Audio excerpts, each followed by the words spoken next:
All right, welcome back. Ducks on a bye this week. Washington next week. We didn't expect to have the coach since they were on a bye, their second bye, because we didn't get him on the first bye. But lo and behold, here he is. It's Dan Lanning. You know, you could have skipped out on this week. Why are you guys telling me this now? Well, I thought your staff would tell you, but I mean, you can hang up if you want. All good. How are you guys doing? Okay. We're doing good. Congrats on the win there at Wisconsin. It was nip and tuck. Good game. Yeah, thank you. It was definitely a tough one. One of the questions I had about that game, and I think it's an interesting archetype of game compared to, say, the Ohio State game where offenses were getting some production. When you went for the fake field goal at the end of the game, going up 6 in a game like the Wisconsin game is very different than going up 6 in a game like the Ohio State game, because of how the offenses were going. So did you give more thought to maybe just kicking a field goal there and going up 6, considering how your defense was playing? Well, I think either way, I felt really, really strongly about our defense's ability to stop them, but the opportunity to put the game away there with the look that we'd seen. You know, we'd kicked a couple field goals in the game already, and saw the look we wanted on the backside of our protection there for what we had, and we're probably a slight block away from getting it when it was 4 yards. So I felt good about the opportunity to be able to go for it there. Obviously, we didn't get it, so this is how this works when you don't get it. People ask about it.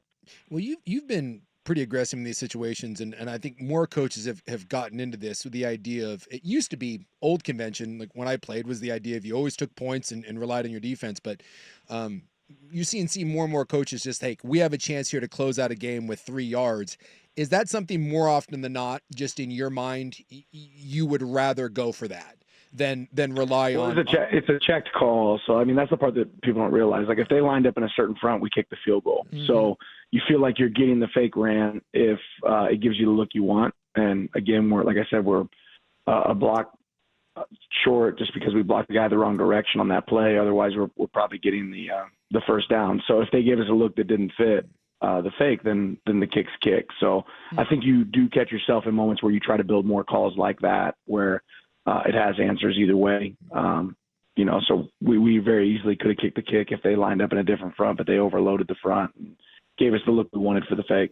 But just in general, I mean, even going back to the last couple of years against Washington, is that something that is a situational, basis, or do you just kind of is that more of a coaching philosophy just in general that given the chance to close out a game on one play, you'll take that opportunity? Yeah, I think it depends on how the game plays out. But when you have an opportunity to close out the game, that's definitely something I'll probably lean towards more. Where do you like to stand on the sideline? I mean, like, to watch. Like, what's your best viewpoint? I don't know that I've put a lot of thought into it. Defensively, I like to be behind where I can see the offense's formation. Offensively, I probably like to stand opposite a little bit more, where I can see the defense's alignment, on our offense. Yeah. Okay. Yeah, I don't know. I was watching you on the sideline in Wisconsin. I'm like, I wonder why he stands there. And then other times he's over there. Thanksgiving plans? I haven't thought that far ahead. What? I haven't thought that far ahead. I'll eat. That'll be the plan. I'm not cooking. That'll be the other part of that plan. But we'll have practice that morning. We'll still be rolling. Getting ready prep wise. Yeah. Do you like having a second bye here at this time of the year to kind of, I don't know, give yourself a little chance to breathe around the holidays, or would you prefer just going right into it? No, I think I'm definitely a fan of having a bye after you've played 8 weeks in a row. Yeah. So I'm a fan of that. Would I always put the bye right here? I don't know that I would. But I don't pick that, so I don't really care, right? Yeah. You pick what you get. Do you have, and I don't even know if this is something, I mean, you always say you don't really care about, rankings and anything like that, but a lot of debate now, it doesn't necessarily involve you guys, but as we get closer to this and figuring out, who's in, who's out of the playoff and seeding and all that, the idea of a conference title game, because you guys are in, regardless of what happens against Washington, you guys are in. Do you have an opinion on whether or not a conference title game should factor into what happens as far as who's in, who's out in playoff seeding? Because the idea is you can actually get punished for making a conference title game and losing, as opposed to just staying at home and not making your title game. Yeah, I mean, I'd like to win a conference title. That would be awesome. Is it easier not to win one? Probably, right? I guess. Is that what you're asking? Like, it's certainly an easier flat path to play one less game if the only goal is to win a national championship. I don't think anybody can argue that. But on the same note, you play to win, and I think it would be awesome to have the opportunity to win a conference title. But there is a benefit too that you can create, a potential. First round bye because of that too. So I think there's positives as well. Yeah. I just was wondering if you would be under the idea of, I've heard some other people float, and Lane Kiffin was saying that he just doesn't think that you should be punished for losing a conference title game, that conference title game should only be there to elevate a team. You should not be punished if you make it to your conference title and lose. Yeah. So win, I guess, right? Well, that would solve it, right? Getting there and winning. Yeah. This is Dan Lanning with us here on the Fan. What goes on the Dan Lanning Thanksgiving plate? Definitely some ham, some dark meat turkey, some stuffing, and some pumpkin pie. I would think mashed potatoes and gravy. That's got to be part of it. Okay. Sometimes you get those like the thick noodles. Those are pretty awesome too. Oh. Do you pile it? Do you pile it on? Fill the plate. Yeah. Fill the plate. It's all going in the same spot. Yep. Mixed together. Mix it. Kind of like one of those KFC bowls, There you go. Yeah, the famous bowls. Yeah. Oh, that's right. That raises a question. Dan Lanning's favorite fast food? I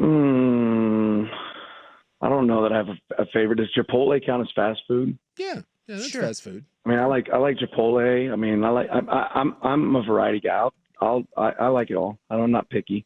But you've said before, you tend to like Mexican food, and because I like Mexican food. I mean, I like Arby's too. With a good some horseradish on a roast beef sandwich is pretty good sometimes. I mean, I like a burger. I mean, I like it all. I'm not picky.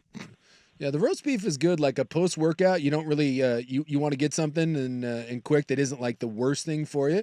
You know, a lot worse than just getting a big old Arby's roast beef. So you're saying that's actually good for you? There's nothing you're getting at an Arby's or anything that is good for you. I'm saying that if you're, but you're saying it's not as bad as a Big Mac. Exactly. Yeah. I mean, especially gotcha. I never looked at it that close. I didn't know. Well, as a former fat guy, you have to be aware of these sorts of things, and you just get one big roast beef, maybe take off half of the bun. Just do like a one, like a bottom bun sort of thing. And it really is. It's one of the better options that you are going to get at a fast food place. There you go. I didn't know that. Yeah, the former O lineman, when you're done playing, you go one of two ways. Either you get to be like 330, or you got to go to like 240. You got to make decisions when it comes to those things. No doubt. What is so Washington obviously is completely different. What are they bringing to the table this year as opposed to last year? Yeah, I mean, I think you still look at the roster and you say there's some really, dynamic players there, really talented at back. Obviously they've got a couple different quarterbacks that have worked for them, and one of them's been more of a passer, and one's really, tough to get down on the ground. It's able to run around, and defensively, I think they're playing really well. They do some really good things there, defend well, and you see a lot of the NFL scheme stuff they carried over with the, the Patriots that they brought there. So yeah, definitely a team that's capable. Now, I don't know if you'll be out recruiting because I know that's ramping up, but how much of the Ohio State-Indiana game will you have your eye on here? Because that, obviously, one of those may be your opponent in a couple weeks. Yeah, we'll definitely have it on. We'll be recruiting, but wherever I'm at, I'll find a way to be able to watch that. So already some advanced scouting going on there, knowing it's going to be one of those two teams? I'm sure there's people in our program that are breaking, that film down. Our focus right now is on Washington.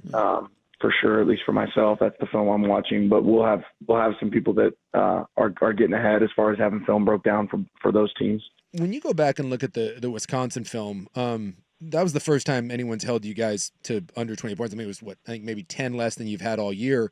When you go back and look at that, was it something Wisconsin was doing? I know they played a hell of a game. Was it an execution thing? Was it just a little bit out of sync? What was it where the offense just didn't click like it has in all the other previous weeks?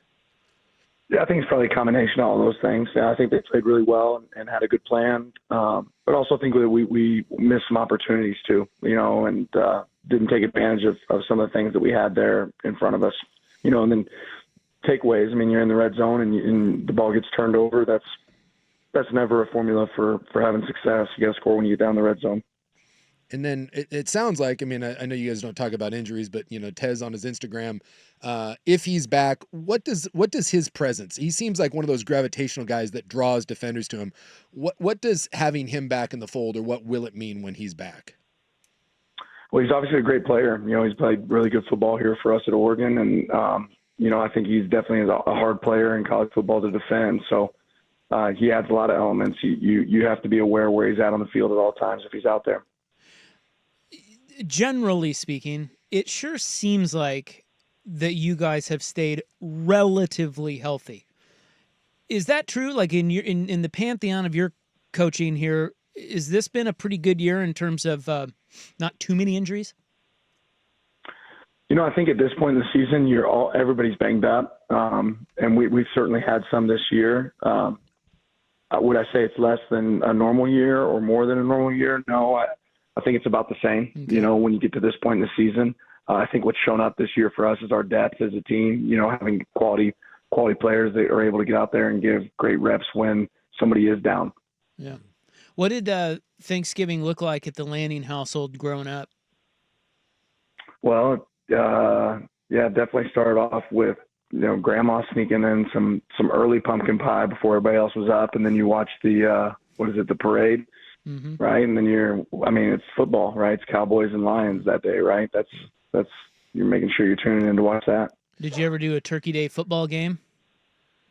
We play in the yard for sure. Yeah. I mean, all the cousins and all the family, we definitely had our own football game going on outside. What was your highlight as a player when you played football?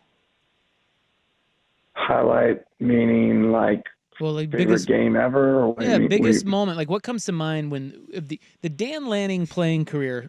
Summarize it. I mean, I had a lot of fun playing. I'd say I played exactly where I was supposed to play. So I went to William Jewell College. So I don't know that you're going to walk away and say, okay, this is a super impressive highlight. But I had a lot of fun playing. Like my best game in high school was probably Higginsville. I think I had 2 touchdowns as a tight end and 4 sacks. Whoa. Travis Hunter. I don't know. In college, maybe Central Methodist, maybe. I think I had an interception in that game, maybe a couple sacks. So, but I don't know. I don't think anybody's going to find any film in any of that anytime soon. Well, that's why we asked you. Yeah. Only you know that kind of stuff. When did you know you wanted to be a coach? I've known for forever. Yeah. I mean, probably since I was in 7th grade. Once I realized I wasn't going to play with Shaquille O'Neal and Penny Hardaway for the Orlando Magic, I knew I wanted to start coaching. Pivot. So I think that was right around 7th. Yeah, right around 7th grade, right, is when I kind of figured out, like, wait, if I'm not the best player here in Richmond, Missouri, I'm probably going to have a plan B. Right. And then when did you know that you would be or are a good coach? Oh, I don't know if you'll ever know that. You better keep working better and better each day. I knew that would be the answer. Something tells me when you're the number 1 team in the country, you might be pretty probably good. A decent indicator that you're all right. Well, I think it's a good indicator that you got great players and a great staff. So that's certainly the way I feel here. And will the outside family, the Mrs. family, or the extended Lanning family, do people gather for Thanksgiving, or is it more of just kind of keep everything tight in the middle of the season? That's a good question for my wife. I think we have some family coming in, but I don't think they're coming in for Thanksgiving. Okay. For Christmas or? No, I think they're coming for the game. I think they're coming for the Washington game, but I don't think they get here Thursday. Okay.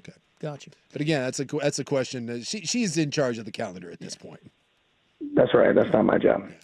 All right. Well, enjoy the recruiting weekend, and good luck against Washington because I don't think we'll see you next week. So good luck against the Huskies. All right. Appreciate it. You guys have a good one. All right. You too. There he goes. Dan Lanning of the Oregon Ducks. His appearances here every Thursday brought to you by Unitas Community Credit Union. Like a coach's playbook, Unitas has a winning strategy for your finances. You, us. Unitas. I do appreciate that he is it all mixed together. I don't like the people that separate the food on the plate. I don't know how you could for Thanksgiving. I've seen people to do that, and it bothers me. And they eat one at a time? Yeah, it's just like everything has its own little quadrant, and I'm like, what are we doing here? That's weird. Yeah. He's right. It all goes to the same place. Yes. Just shovel it in your... And as someone has pointed out on the text program, it can't stand on its own. but it's like the dude's rug is the gravy. It ties everything together. You can't just have gravy, but you need gravy to tie the meal together. It just kind of goes over everything and is a snuggly blanket that just kind of connects all the food. Yeah. You got to have a quality gravy. Yeah, I would say a quality. I won't stand for a skimpy gravy. I won't do it. Well, I'm okay with a skimpy gravy. I'm okay with just the gravy. I'm going to put it doesn't matter what the gravy is. I'm putting it on the food. Mm-hmm. But if you did not have a gravy, that's a mistake. I'll tell you right now, if I show up and you don't have a gravy and it's a quality gravy, I'm saying something. Because it's too dry otherwise. It's bush league. Turkey tends to be a dry meat in the first place. You better be bringing some gravy to the table. And I want a gravy boat, damn it. Don't give me like one little like spoonful of gravy. I need proper gravy distribution. It can make or break a meal. And this may be controversial, it may not be. To me, stuffing is the greatest part of Thanksgiving. I can't disagree. I mean, I love stuffing. Yeah. I'll go one further. I think we should find ways to incorporate stuffing for other meals around the Yes. calendar. Why Like, wouldn't we? Why wouldn't I enjoy a nice scoop of stuffing in February when it's cold out? Like, Fantastic. I mean, that come is on. exactly right. But look, I understand where you're going with it, but Thanksgiving is about one thing and one thing only. Turkey? It's about turkey. Yeah. Yeah, I understand. Turkey's the worst thing on the plate. I'm sorry. That's what that holiday's about. I understand. I eat it, Moist, but it's delicious turkey. Turkey's so overrated, but it is a part. You know, it's the holiday, so you partake. But that's not even remotely the coolest thing on the plate. There's all kinds of cool stuff on there. I understand. And then you put on the turkey because you got to have the meat, and it's, It's there. it's the tradition. Thanksgiving falls apart without the turkey on the plate. Well, it sounds like the Lannings are double meat people because he led with ham. Yeah. Yeah. I love that he said one part of the plan is I'm not cooking. Yeah. That man is focused. You want to like Oregon's chances to win the championship? Yeah. Just listen to the things that he says and the things that he doesn't know about or care The about. things that he's not even remotely Dude, aware of or even on his Do you have radar. family coming in? I don't know. I don't know. Talk to my wife. What are you going to do for Thanksgiving? I don't know. It's not my job. This is great. This is exactly the whole thing. Remember when I was telling you when I was at Kansas, everybody used to get mad at Roy Williams because he would golf? Yeah. Oh, what are you doing golfing? You should be game planning for Missouri. And he'd tell him to F off in the polite Roy Williams Southern voice. Yeah. But Lanning is doing none of that. No. Like, that should make you feel good. No, he's Look, they're focused. going to give it their all here. The eye is not off the prize. I mean, he's not. I can assure you of that. Golly. Chipotle, though, how about that? Yeah. That was predictable. The Chipolate. That was predictable. Yeah. But I'm telling you, in a pinch, post-workout, you need to get some protein and not be the world's biggest fat ass. I'm telling you, giant roast beef, take one of the buns off, treat you right.